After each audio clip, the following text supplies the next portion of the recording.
ഇന്ന് തന്നെ ഡൗൺലോഡ് ചെയ്യൂ. കാണൂ നിങ്ങളുടെ ഫേവറേറ്റ് ഷോസ്. അയാളോട് എത്ര വീറോടെയാണ് സി സംസാരിച്ചെന്നറിയോ? ഞങ്ങൾ ഒന്നിച്ച് പുറത്ത് സംസാരിക്കുന്നതില് കുഴപ്പം എന്താണെന്നൊക്കെ ചോദിച്ചു. നിങ്ങളുടെ ഭാര്യ പുറത്തു പോകുമ്പോ മറ്റു പുരുഷന്മാരെ കാണാറില്ലെന്നൊക്കെ ചോദിച്ചു. അല്ല, അത്രയും ചങ്കൂറ്റത്തോടെയൊക്കെ സംസാരിച്ച ഒരാള് ഒറ്റ നിമിഷം കൊണ്ട് ഇങ്ങനെ ചേഞ്ച് ആവുമെന്നൊക്കെ പറഞ്ഞ നീ നിത്യം തമ്മിൽ കണ്ടില്ലേ? കണ്ടു. ആ, ഞങ്ങൾ കുറെ നേരം സംസാരിക്കുകയും ചെയ്തു. അയാൾ കുറെ കരയുകയും ചെയ്തു.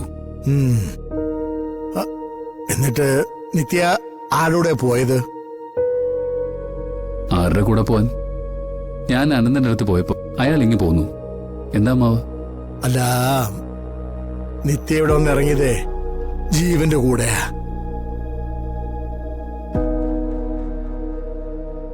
അതാ ഞാൻ ചോദിച്ചേ. നിത്യ ജീവന്റെ കാറിൽ കയറി വരാനോ?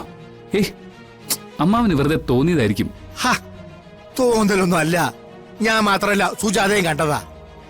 എടാ, നിത്യ ജീവനോടൊപ്പം എങ്ങനെയാ വന്നെന്ന് എത്ര ആലോചിച്ചിട്ടും എനിക്ക് മനസ്സിലാവുന്നില്ല. ഇനിയിപ്പോ അവനെന്തെങ്കിലും അതിക്രമം കാണിച്ചാണെങ്കിലോ? ഞാനൊന്ന് നിത്യ വിളിക്കട്ടെ.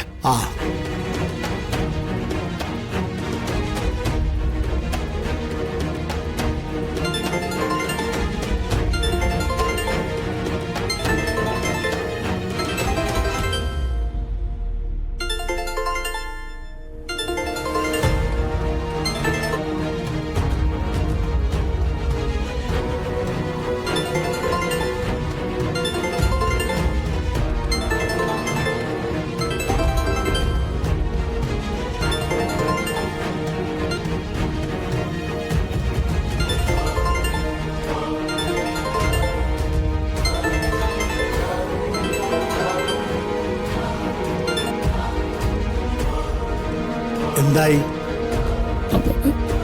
എടുക്കുന്നില്ല. നീ ഒന്നുകൂടെ ഒന്ന് വിളിച്ചു നോക്ക്.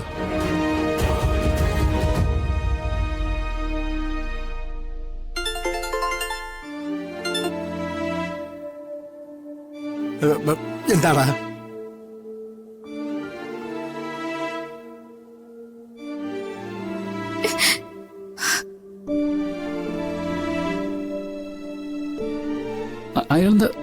അയാളെന്താ എന്റെ ഫോൺ എടുക്കാത്തെ? ഇടാ, അതെ, എനിക്ക് തോന്നുന്നത് എന്തോ പ്രശ്നമുണ്ടെന്നാ. നീ ഒരു കാര്യം ചെയ്യ്, നീ സുജാതയെ വിളിക്ക്. അല്ല, എന്താടാ? അല്ല, അയാള് കുറച്ച് ഇങ്ങോട്ട് വിളിക്കില്ലേ? അത് വിളിക്കട്ടെ. നീ സുജാതയെ വിളിക്ക്. കാര്യം സുജാത പറഞ്ഞാലേ അറിഞ്ഞാ പോരെ.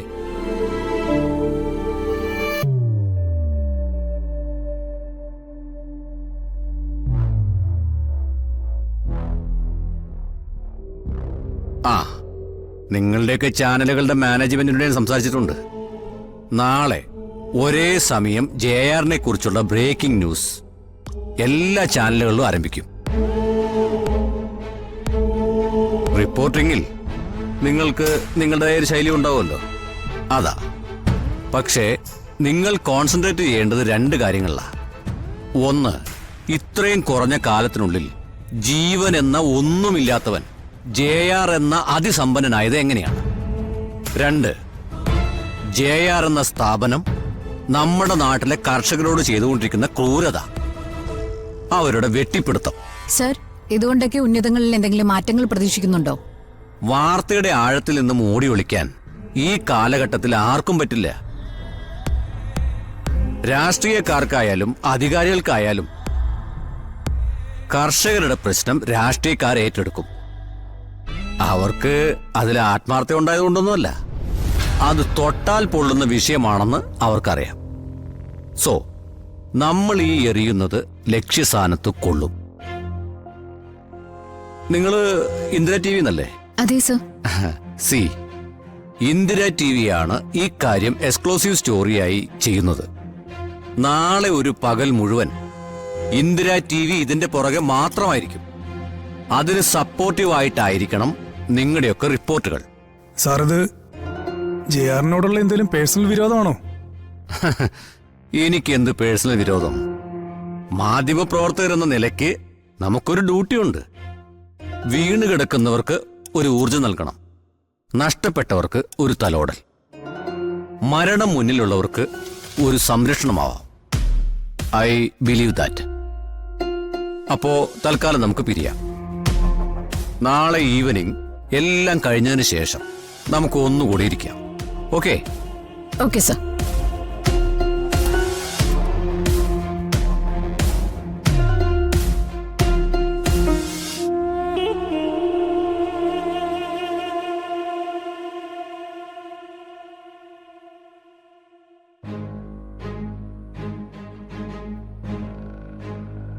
രാമകൃഷ്ണേട്ടാ, ആ സുജാതെ, ഹരി എവിടെ? രാമകൃഷ്ണേട്ടാ അവനകത്തുണ്ട്. സുജാത നിത്യമോളോട് സംസാരിച്ചായിരുന്നോ? എന്തുകൊണ്ടാണ് അവള് ജീവനോടെ വന്നതെന്ന് പറഞ്ഞായിരുന്നോ? ഞാൻ ചോദിച്ചു. അവള് പ്രത്യേകിച്ച് ഒന്നും എന്നോട് പറഞ്ഞില്ല. കൂടെ നിൽക്കുന്നവരെ വിശ്വസിക്കാൻ പറ്റാത്ത കാലമാ അല്ലേ?